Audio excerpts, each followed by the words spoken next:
Will the sponsor yield for a couple questions? Will you yield, Mr. Wright? Yes, indeed, Mr. Speaker. Mr. Wright yields. Thank you, Keith. Now, this person is special prosecutor or investigator, comes from the onset of the incident, correct? They're appointed right away? Well, the office exists. Whether or not the Attorney General gets involved, there's some other factors that are involved. Okay, so if there's an incident where there's a death involving police officers, the special prosecutor is dispatched to the scene because he takes control under your bill. No. The Office of Special Investigation does not take control right away. They can investigate as well. They're able to investigate as well. Well, who decides that? It would be concurrent jurisdiction between, let's say, the NYPD and the Office of Special Investigation. And the district attorney, I'm sorry. Okay. Now, under here, can you tell me exactly who determines whether the DA's office has the necessary resources?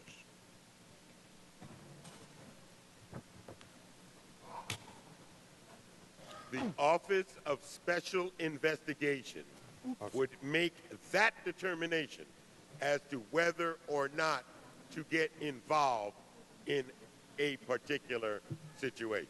Okay. Can you describe to me what resources that you're looking at? What, that he doesn't have enough ADAs? What would define that a prosecutor doesn't have the resources to prosecute a case? Well, let me just say this, Mr. Graf. In one of the rationales for this bill is ordered because the trust in the community in some investigatory investigations involving deaths at the hands of the police has gone down considerably. The community has to be made to feel comfortable. And also, let me just say this, and this is nothing new that's coming out of my mouth, is that I think that might be an inherent conflict of interest. An inherent conflict of interest in terms of police investigating police. And also for certain district attorneys to investigate police matters when people die at the hands of police. Well, you know, the district attorney in every borough is an elected official, correct? Yeah. Separately elected. Yeah. And if the public doesn't think that he's doing his job, he can get unelected. Would you agree with that? That's true. However, there's an inherent conflict of interest, I do believe, when you have the district attorneys and police that work together each and every day. Each and every day. They work side by side with each other, and that's good. But when you have an incident of a person, when a person dies at the hands of a police officer, I think it just makes more sense, and the public will have more trust if there is someone independently looking at that situation. As I said, the relationship between police and district attorneys is inherently incestuous by its nature. Well, Keith, being a retired police officer, I would disagree with that. Because, look, I was a cop when Liz Holtzman was Were you ever investigated of committing a serious crime? No. Okay.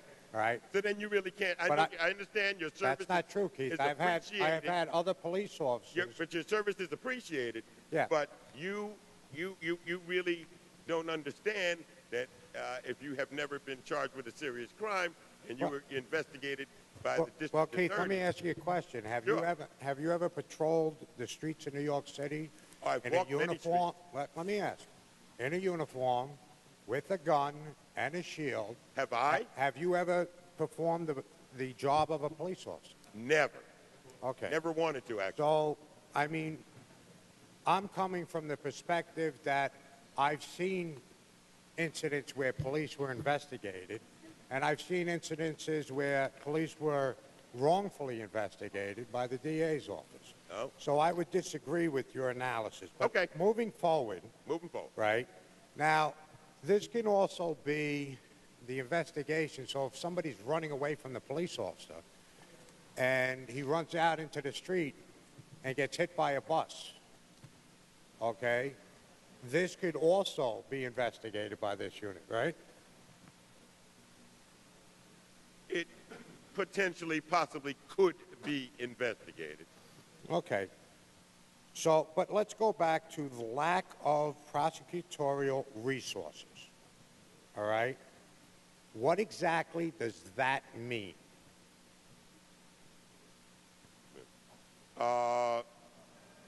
It could be one of several factors in the bill.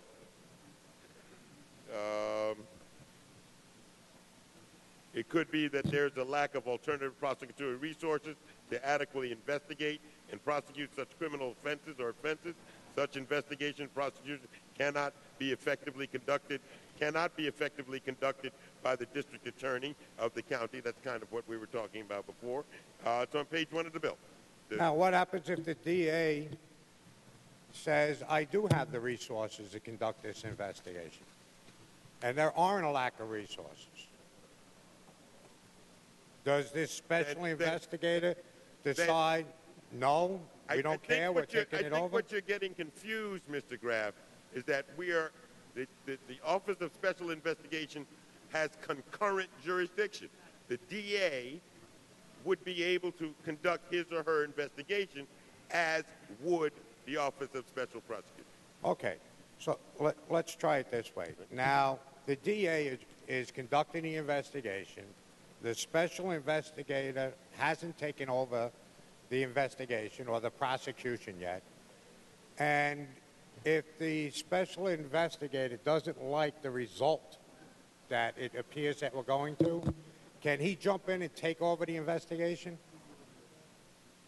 I don't think it would be considered a takeover, but I think that Special Office of Special Investigation would conduct their own investigation. Whatever the result would be is whatever the result would be. Shall have the power to investigate and to prosecute any alleged. So if the special investigator, if you're in the middle of a grand jury, he can sit in on the grand jury next to the DA to watch the presentation of the evidence? Let me just say this, Mr. Graf. There are a number of other entities that have concurrent jurisdiction with NYPD and with district attorneys. I'll give you a couple of examples. One is the Welfare Inspector General. The other is the New York City Special Narcotics Prosecutor. The other is the Justice Center Special Prosecutor, which was created in law here in 2012, something you probably voted for, I think. Statewide Organized Crime Task Force. And as per Executive Law 70, Special District Attorney for the Elective Franchise. Yeah. All of those offices have concurrent jurisdiction with your local district attorney. Okay, let's try this a different way. You have the DA is in panels a grand jury. Okay. Okay? Are you telling me that the special investigator, at the same time the DA impanels a grand jury, is going to impanel his own grand jury, and you'll have simultaneous grand juries going on at the same time? Or is the special prosecutor sitting in with the DA when they impanel a grand jury? I wouldn't have, and listen, theoretically, possibly. No, we're talking about the legislation here. Let me just tell you.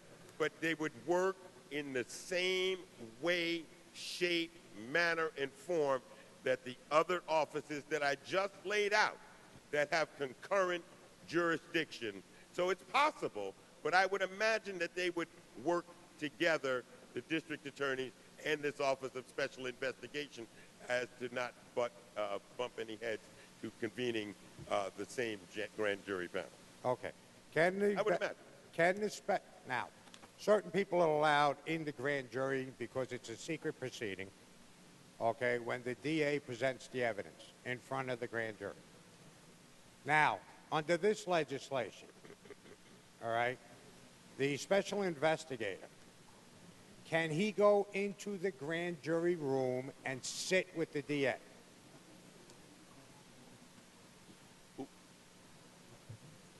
Whoever convenes the grand jury controls the grand jury. Okay. So now what would happen if the DA told the special investigator, excuse me, you're not coming in? What can happen then?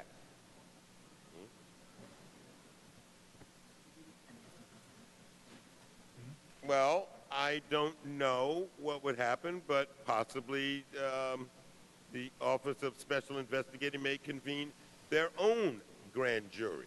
Okay. And under this... And I don't want to hypothesize too much. No, well, I'm trying to find out how much power this person actually has. Because, you know, when I'm reading the bill, basically what happens is we're putting in a special investigator that only cases that involve police, nobody else. That's right. So we're going to treat police differently than any other citizen. We're going to treat police differently in a grand jury than anyone else. No, I don't think we treat them differently. I mean, we have, as I said before, we have the Welfare Inspector General. I don't think we treat people that are getting public assistance any differently. We have the Special Narcotics Prosecutor. I mean, those folks that that are prosecuted by that. So I don't think we're treating them differently. I just think that no one is above the law, and people, the public, the people that we represent, need to have confidence in our system, especially in terms of how officers are treated or not treated at the hands of our... Well, do we have a special investigator when it comes to impaneling a grand jury for political corruption, for politicians? I think we already have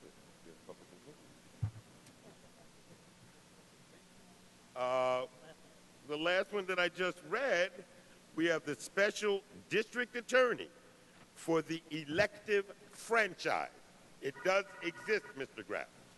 Okay, and that person investigates and sits in on a grand jury or oversees the DA's office or could supersede the DA's office in an investigation if they don't like where it's going. I don't think they oversee, Mr. Graf. What I'm saying is that they have concurrent jurisdiction as other, I mean, I just reeled off about 7 different offices that have concurrent jurisdiction with the district attorneys throughout the city of New York. Right. Now, if the special... So they don't oversee. I mean, you use the word oversee. I wouldn't say that they oversee, but they have concurrent jurisdiction. Okay. And if the DA doesn't want to work with the person, then the DA doesn't have to work with them. No, they don't have to, no. Okay. And now, basically, if you look at the grand jury, let's focus on the grand jury proceeding. The grand jury goes back to like 1166 under, I think it's King Henry II. And the reason that we put the grand jury in here, and what's happening is, let's be honest, this bill is about if the public or the newspaper, right, don't like a certain result, okay, what we're trying to do is appease the public. So we're putting... I would disagree with you on that, Mr. Graf. I think the public needs to have some confidence in our system, in our judiciary system, and the public needs to have confidence. Thus, you know, we're trying to make sure that people feel comfortable. Well, the people that we represent. I would hope that the public... Not just because if an article appears in the newspaper. I would hope that if the police, if the public elect a district attorney, they'd have confidence in him to be able to do his job. Wouldn't you agree with that? That's what elections are for? I would say so, sure. Okay. And in Sure. this case here, Mr. Ramos, why do you rise? Wondered if Mr. Graf would yield for a few questions. Mr. Graf's time is up. You'll have to come and get him another time. Mr. Graf, you can certainly come back. oh, you can count on it.